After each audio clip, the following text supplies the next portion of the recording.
नाज़रीन आदाब, न्यूज़ 18 उर्दू में आपका इस्तकबाल है। मैं हूं विसाल आजम। आज छत्तीसगढ़ असेंबली इंतखाबात के लिए पहले मरहले के तहत 18 सीटों के लिए वोट डाले जा रहे हैं। 10 सीटों पर 3 बजे तक जबकि 8 सीटों पर शाम 5 बजे तक वोटिंग होगी। सिक्योरिटी के मद्देनजर तकरीबन 70,000 जवानों को तैनात किया गया है। नक्सल मुतासरा 8 अजला में वोटिंग हो रही है। रमन सिंह समेत 190 उम्मीदवार मैदान में हैं, जिनकी किस्मत का फैसला आज 31,80,014 वोटर्स करेंगे। छत्तीसगढ़ में कुल 90 सीटें हैं। बाकी 72 सीटों पर 20 नवंबर को दूसरे मरहले के तहत वोट डाले जाएंगे।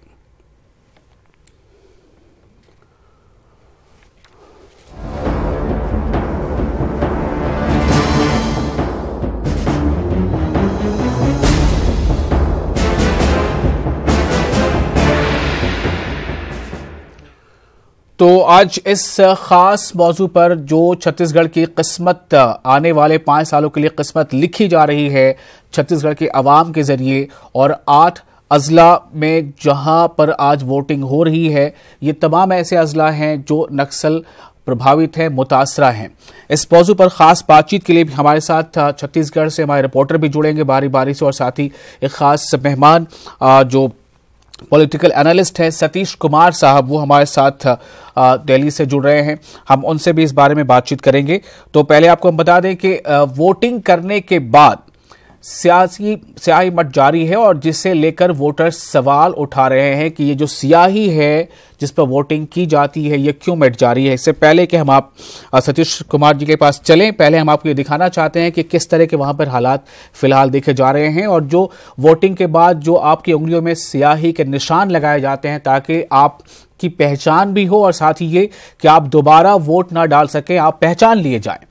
लेकिन ये स्याही मिट जा रही है, जिसे लेकर वोटर्स सवाल उठा रहे हैं।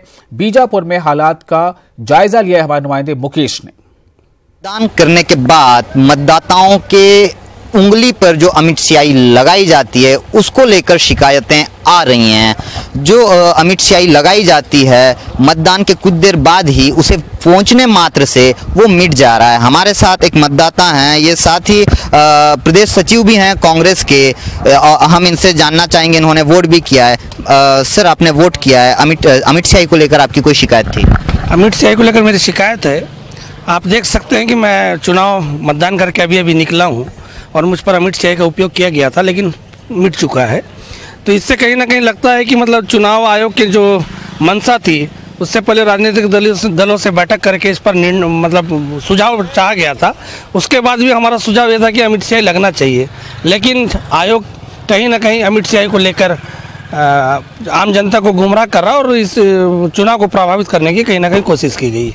बिल्कुल, ये कांग्रेस का आरोप है कि अमिट स्याही को लेकर सत्ता पक्ष के दबाव में निर्वाचन आयोग काम कर रहा है। मुकेश चंद्राकर, न्यूज़ 18 बीजापुर। तो हम सीधे रुख करेंगे अपने दिल्ली के मेहमान का। सतीश कुमार साहब हमारे साथ मौजूद हैं, पॉलिटिकल एनालिस्ट हैं। सतीश कुमार साहब, आपको मेरी आवाज़ अगर मिल रही हो तो आपका इस्तकबाल है, और इसी के साथ मैं आपसे सवाल भी करना चाहता हूं कि 5 रियासतों में चुनाव होने हैं, जिनमें पहला जो छत्तीसगढ़ है वहां आज वोटिंग जारी है। ये पहले मरहले का यानी पहले फेज का इलेक्शन है, और जो कुल 18 सीटों के लिए हो रहा है। सबसे पहले तो आप मुझे ये बताएं कि कितना अहम है इन 18 सीटों में आज की ये वोटिंग?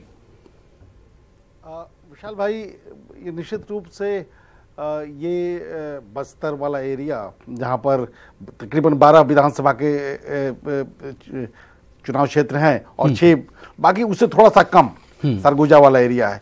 तो अत्यंत ही महत्वपूर्ण, अगर भारतीय लोकतांत्रिक परंपरा की बात अगर हम करें तो निश्चित रूप से ये एरिया जहां पर पूरी तरह से नक्सल प्रभावित है, वो देश के लिए, इलेक्शन कमीशन के लिए सबसे बड़ा सिरदर्द, सबसे बड़ी चुनौती है। इसलिए आपको मालूम होगा कि इतने कम क्षेत्रों के लिए भी इसको 2 भागों में बांटा गया इलेक्शन कमीशन के द्वारा, 12, 18 और 72।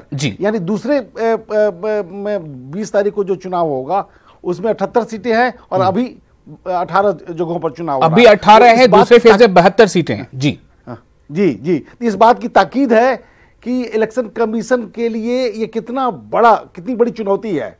और 1 लाख के तकरीबन फोर्सेस वहां पर तैनात किए गए हैं, हेलीकॉप्टर भी उसका मुआयना कर रहे हैं।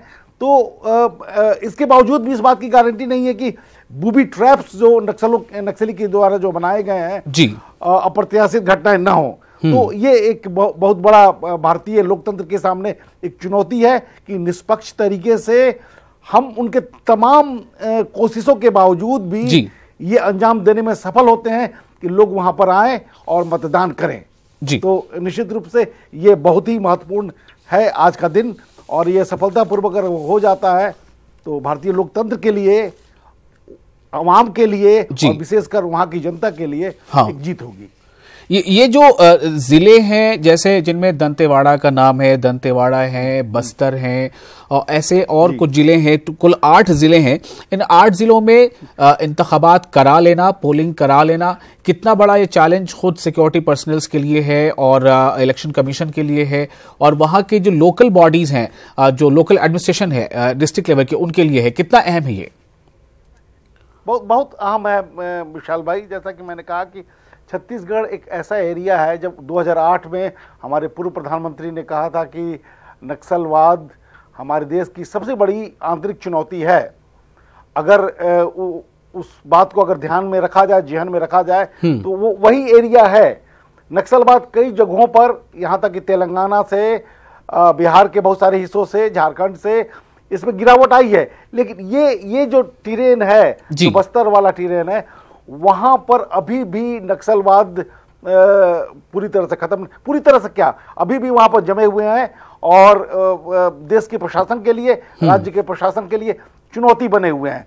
ग्राफ में गिरावट आई है, ग्राफ में गिरावट आई है, नक्सली आतंकी घटनाओं में भी गिरावट आई है। दंतेवाड़ा में एक गांव है जबेली नाम का, बताया जाता है कि जबेली के बारे में लोग ये तक बताते हैं कि उन्हें याद नहीं है कि कब, पता नहीं आखिरी बार यहां पर किसी पार्टी के नेता ने आके प्रचार किया था।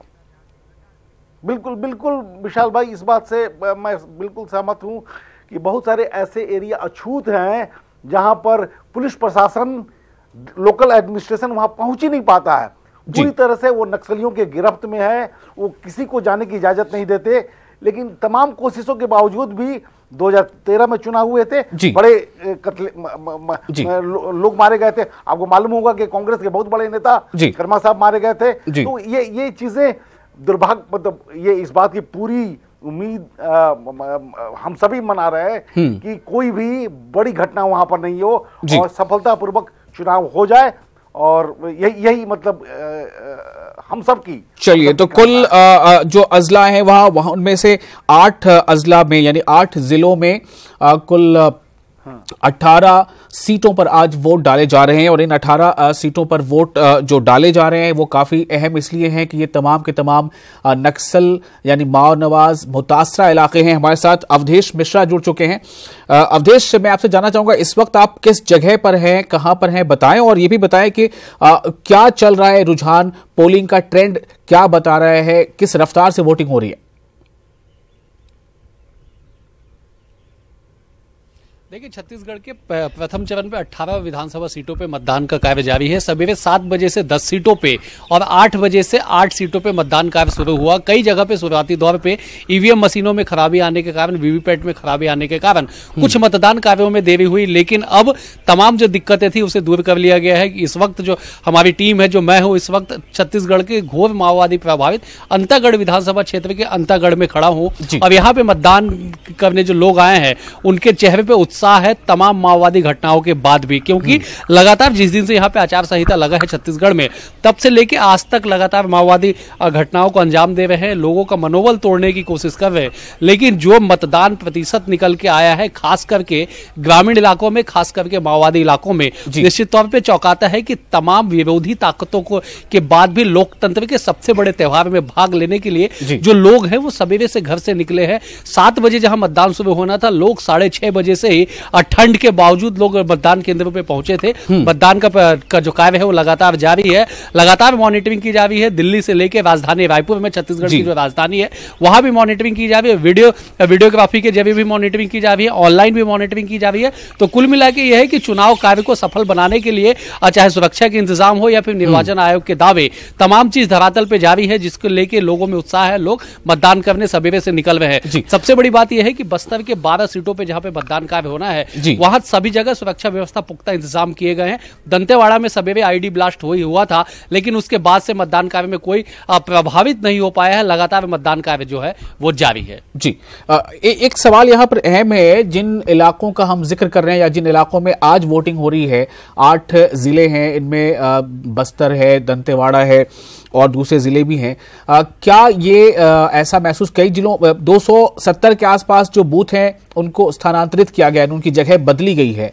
दूसरी बात यह है कि बूथों पर तो ठीक है सिक्योरिटी के लोग जवान तैनात होते हैं, लेकिन बूथों तक आने का जो रास्ता है वहां को लेकर जो वोटर्स में एक संशय होता है, डर होता है, उसके बारे में क्या कोशिशें की गई हैं? अवधेश।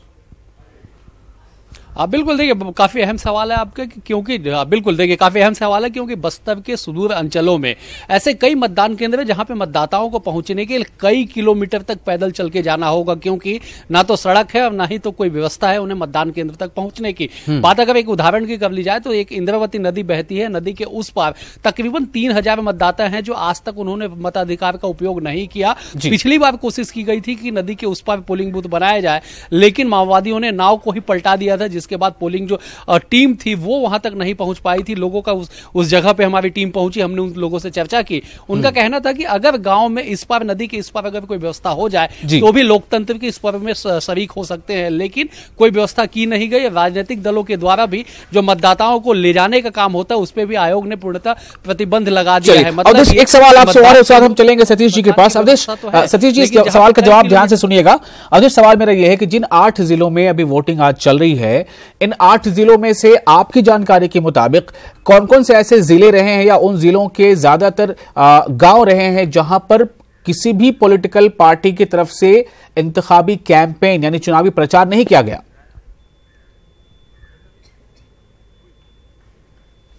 बिल्कुल देखिए, अंतागढ़ की ही बात कर ली जाए तो अंतागढ़ के ही सुदूर अंचल में कोई भी जो राजनीतिक दल है वो जाना मुनासिब नहीं समझते। कोंटा की बात कर ली जाए तो कोंटा छत्तीसगढ़ का आखिरी छोर है और कोंटा के कई जो अंदरूनी इलाके हैं वहां तक आज तक कोई पोलिंग पार्टी वहां पे या कोई राजनीतिक दल के लोग वहां पे पहुंच नहीं पाए। जिन 209 मतदान केंद्रों को शिफ्ट किया गया वहां पे सुरक्षा कारण तो थे ही, साथ साथ कारण ये भी था कि वहां के लोगों को इस बात की जानकारी, इस बात का इल्म ही नहीं है कि वहां पे मतदान होना है, क्योंकि ना तो कोई जागरूकता के वहां पे कोई उपाय किए जा रहे हैं, ना ही तो कोई मतदान की कोई व्यवस्था की जा रही है। इंद्रावती नदी का जिक्र जो हमने किया, अपने दर्शकों को बताया कि इंद्रावती नदी के उस पार 4000 मतदाता हैं, उनके लिए कोई व्यवस्था नहीं की गई है। और न केवल बस्तर में बल्कि मोहला, मानपुर, खुज्जी जैसे जो क्षेत्र है राजनांदगांव जिले में आते हैं, उनके भी कई क्षेत्र ऐसे सीमावर्ती जो महाराष्ट्र से लगे हुए, गढ़चिरौली से लगे हुए, उन सीमावर्ती क्षेत्रों में भी न ही कोई राजनीतिक दल वहां पे जा पाता है और न ही वहां के मतदाताओं को सुगम तरीके से मतदान करने की कोई व्यवस्था उपलब्ध कराई जा सकती है। सतीश जी, आपने जवाब सुना। कई ऐसे क्षेत्र हैं, मैं जिक्र कर रहा था दंतेवाड़ा का एक जबेली गांव है, काफी ज्यादा वो मशहूर भी हुआ है। वहां पर कई लोग कहते हैं कि उन्हें याद ही नहीं है कि आखिरी बार कब यहां कोई नेता किसी पार्टी का जो है यहां पर प्रचार के लिए या कैंपेन के लिए आया होगा। इन हालात में सतीश जी, कैसे उम्मीद की जा सकती है कि देश की आजादी के इतने वर्षों बाद भी ऐसे बहुत सारे जिले हैं जहां पर कोई पॉलिटिकल पार्टी या उसके नेता पहुंच नहीं पाते इस डर से कि उनके साथ कुछ गलत ना हो जाए? कैंपेन ही नहीं, लोगों को पता ही नहीं है कि वहां चुनाव है। ये इसी देश में ऐसे लोग भी हैं, न केवल छत्तीसगढ़ में बल्कि और बाकी ट्राइबल एरिया में चले जाएं, जो इस देश का नाम भी नहीं जानते। ये भी सच्चाई है, ये भी सच्चाई है कि हमारे प्रधानमंत्री कौन है, हमारे पहले प्रधानमंत्री कौन है, हम किस देश में रहते हैं, तो ऐसे लोग भी हैं। तो जागरूकता की जो वो बात कही संवाददाता ने वो कुछ हद तक सही है, लेकिन अब ये नहीं कह सकते कि उन लोगों को मतदान देने के अधिकार से नक्सल वंचित कर पाने में सफल हो पाए हैं। कई राजनीतिक दल, मुख्य रूप से कांग्रेस पार्टी या बीजेपी के नेता वहां तक पहुंच नहीं पाए हों, लेकिन इलेक्शन कमीशन ने इस बात की पुख्ता व्यवस्था जरूर की है कि हर एक तबके के लोग, हर व्यक्ति इस चुनाव में हिस्सा ले।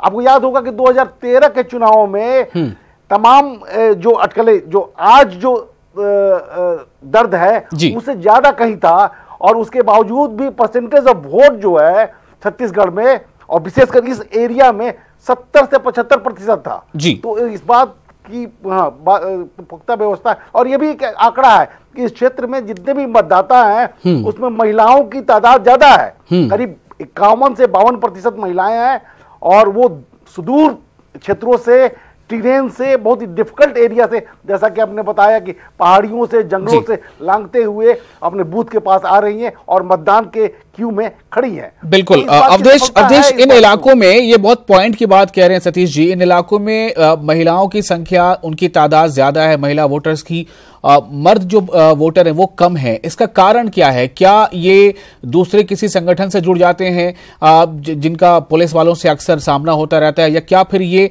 एक डाउट यानी शक के बुनियाद में पड़ जाते हैं और ये मारे जाते हैं? क्या मामला है?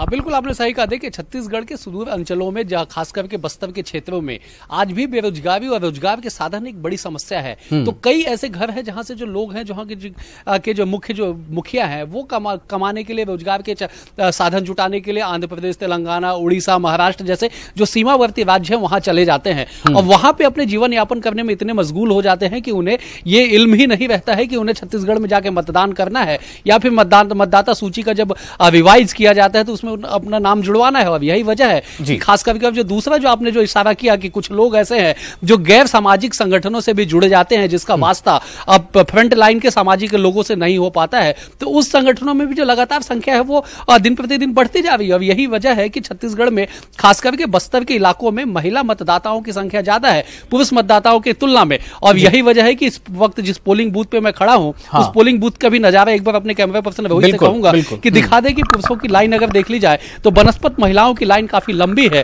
और यही वजह है कि यहाँ पे जो मतदान जागरूकता की जो लगातार बात कही जाती है, जो तमाम जो इंतजाम किए जाते हैं, तमाम जो कोशिशें की जाती हैं, उन तमाम कोशिशों के बाद भी ठीक है, मतदान का जो प्रतिशत है वो 70, 72, 75 तक लगातार जा रहा है। चुनाव दर चुनाव इसमें बढ़ोतरी हो रही है, लेकिन आज भी शहरी क्षेत्रों पे, आज भी उन क्षेत्रों पे जहां पे आवागमन की सुविधा है, जहां पे पहुंच मार्ग है, उन तमाम जगहों पे मतदान को लेकर जागरूकता अभियान तो चलाया जा रहा है। लेकिन आज भी बस्तर के बिहड़ में कई ऐसे गांव हैं जिनका सर्वे ही नहीं हुआ है, जिन गांव का जिक्र भी लोग शहर में नहीं कर पाते हैं। उन गांवों में भी मतदाता रहते हैं, लेकिन उन्हें ना तो कोई सुविधा मिल पाती है। अब 50 से 60 किलोमीटर, क्योंकि छत्तीसगढ़ के लोगों ने तस्वीर को देखा है कि एक घर का व्यक्ति 40 से 50 किलोमीटर चल के राशन की दुकान पे जाके चावल लाता है, तो उतनी ही दूरी तय करके उसे मतदान देना है, क्योंकि उसे चावल लेना है, उसे पेट भरना है चावल को खा के। इसलिए अवधेश, आपके साथ जो कुछ वोटर्स दिखाई दे रहे हैं, उनसे कुछ एक सवाल ये कीजिए अगर मुमकिन है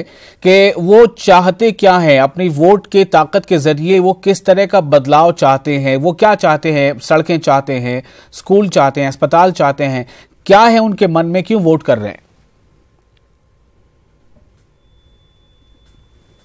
बिल्कुल, सीधे हम वो तमाम मतदाताओं के पास चलेंगे, बातचीत करने की हम कोशिश करते हैं।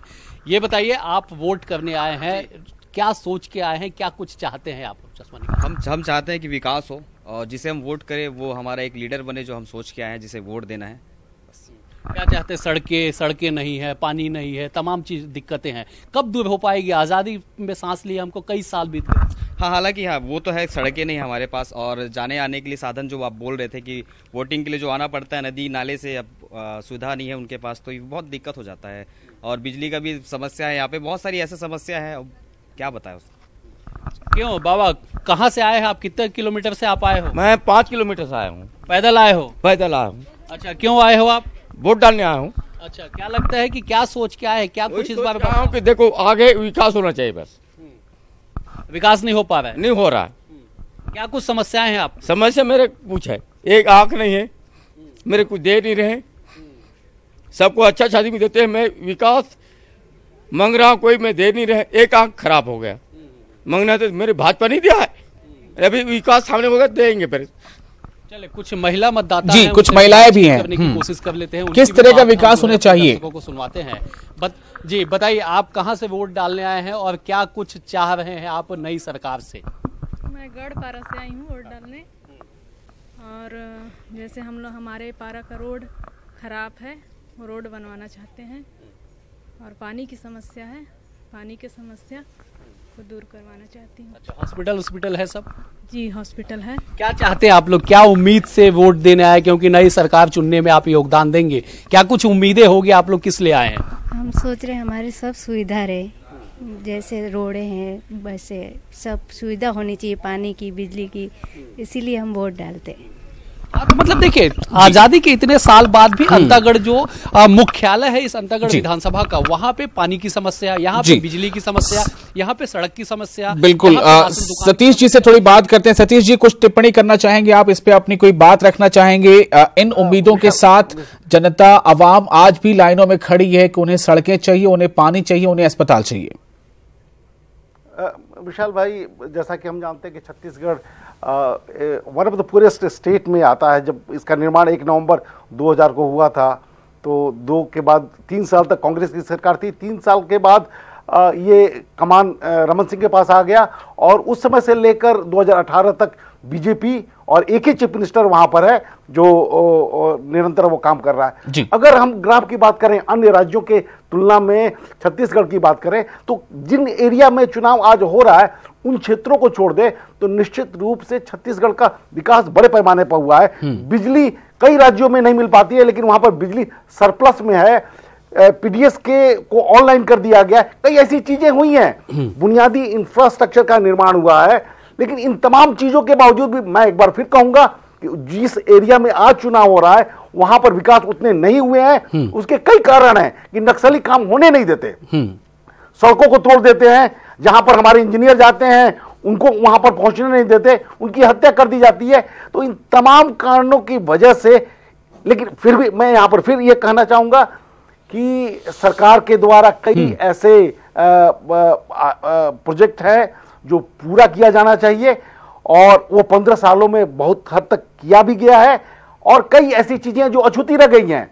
आप देख ही रहे होंगे कि बीजेपी क्या चीजें हैं जो अछूती रह गई, ये बताइए जरा सतीश जी। किन सेक्टर्स पे थोड़ा फोकस कम रहा जो ज्यादा देना चाहिए? जैसा कि आपने कहा, रिपोर्टर ने बातचीत भी की, हेल्थ का जो मामला है, स्वास्थ्य का जो मामला है, विशेषकर उन एरिया में, जिस एरिया में चुनाव हो रहा है वहां पर 60 to 65% जो पॉपुलेशन है वो ट्राइबल है और वो एक अहम मसला है विशेषकर छत्तीसगढ़ के लिए। काऊ बेल्ट शुरू से कहा जा रहा है, न केवल छत्तीसगढ़ के लिए, बिहार के लिए, झारखंड के लिए, कुछ ईस्टर्न यूपी के लिए भी, जहां पर स्वास्थ्य की सुविधाएं नहीं उपलब्ध हो पाई हैं, उसमें एक महत्वपूर्ण है। सड़कें उस एरिया में नहीं बन पाई। बाकी जगहों पर छत्तीसगढ़ में सड़कें बनी है, लेकिन जिस एरिया की हम बात कर रहे हैं वहां पर सड़कों का निर्माण अभी नहीं हो पाया है, जुड़ाव नहीं हो पाया है। अगर सड़कें बनेंगी तो नक्सलवाद को भी खत्म करने में ज्यादा सहूलियत मिलेगी। अवधेश के पास चलते हैं। अवधेश, अब आते हैं जरा राजनीतिक दृष्टिकोण, यानी सियासी पस मंजर, सियासी नजरिए से, राजनीतिक दृष्टिकोण से आज के ये 8 जिले जहां वोटिंग हो रही है, बीजेपी के लिए कितना अहम है, कांग्रेस के लिए कितना अहम है? चूंकि बीजेपी या कांग्रेस बड़ा कांटे का मुकाबला रहा है छत्तीसगढ़ में। बिल्कुल बिल्कुल, आपने सही सवाल कहा। देखिए, जिस वक्त हम अभी जहां पे खड़े हैं, अंतागढ़, ये सबसे हाई प्रोफाइल सीट इसलिए माना जा रहा है क्योंकि 2014 में हुए उपचुनाव के बाद यहां पे कांग्रेस के जो प्रत्याशी थे उन्होंने अंतिम क्षण में अपना नाम वापस लेके वाकओवर बीजेपी को दे दिया था। और उन तमाम अगर परिणामों की बात कर ली जाए तो 2013 और 14 के उपचुनाव को मिला के जिन 18 सीटों पर आज मतदान कार्य हो रहे हैं, इन 18 में से 12 सीटों पर कांग्रेस काबिज है, बल्कि महज 6 सीट है वहां पे जो बीजेपी है वो काबिज है, जो सत्ताधारी दल है। और इसके बाद सबसे बड़ी चुनौती बीजेपी के पास यह है कि अपना गढ़ बचाने का, क्योंकि 2008 में बीजेपी को इसी बस्तर के 12 में से 11 सीटें पे जीत मिली थी, केवल 1 सीट पे हार मिली थी, जो पलट के अगले चुनाव में, मतलब 2013 के चुनाव में 12 में से 8 सीटों पे कांग्रेस का कब्जा हो जाता है, मतलब 8 सीटों पे बीजेपी हार जाती है सत्ताधारी दल होने के बाद भी। तो बीजेपी के समक्ष बड़ी चुनौती है कि कैसे अपने खोए हुए जनाधार को वापस लाया जाए। वहीं कांग्रेस के सामने भी यह चुनौती है कि अपना जो पिछला रिकॉर्ड है, इस रिकॉर्ड को कैसे बरकरार रखते हुए, जो पिछले 15 सालों से सत्ता का बनवास भोग रही है, और बीते चुनाव में जो उनके जीत हार का जो अंतर रह गया था, महज 0.72% रह गया था, तो उस अंतर को कैसे कम किया जाए और कैसे। अब एक और सवाल, पिछले बार की तुलना में, पिछले बार के मुकाबले इस बार में सियासी जो हाइलाइट्स हैं वो थोड़े अलग हैं। इस बार बीजेपी है, कांग्रेस है और एक अलग से बीएसपी और जो छत्तीसगढ़ जनता कांग्रेस का एक गठजोड़ है, बीएसपी और छत्तीसगढ़ जनता कांग्रेस का। तो ये जो त्रिकोणीय जो दिख रहा है, क्या सच में त्रिकोणीय है? आपको लग रहा है ऐसा, या फिर सिर्फ ये एक कागजों पे दिख रहा है कि त्रिकोणीय है, मामला सीधे सीधे कांग्रेस बीजेपी के बीच है?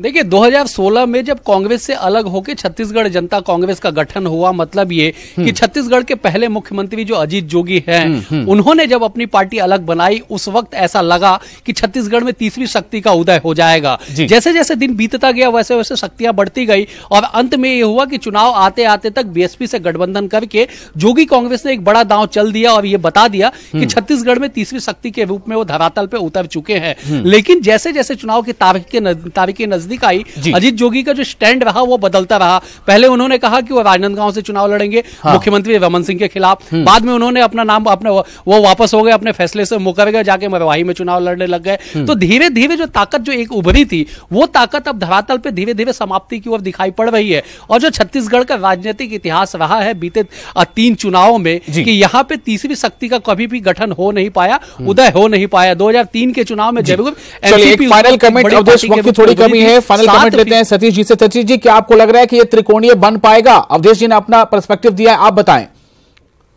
संक्षेप में जरा। जो आपके अवधेश जी ने जो बताया बिल्कुल सही बताया।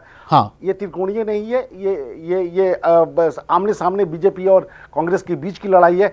और एक आंकड़ा और महत्वपूर्ण है कि 2013 के चुनाव में बीजेपी और कांग्रेस के बीच 17 ऐसी सीटें थी, विधानसभा की सीटें थी जहां पर मार्जिन 5,000 से भी कम था। जी हाँ।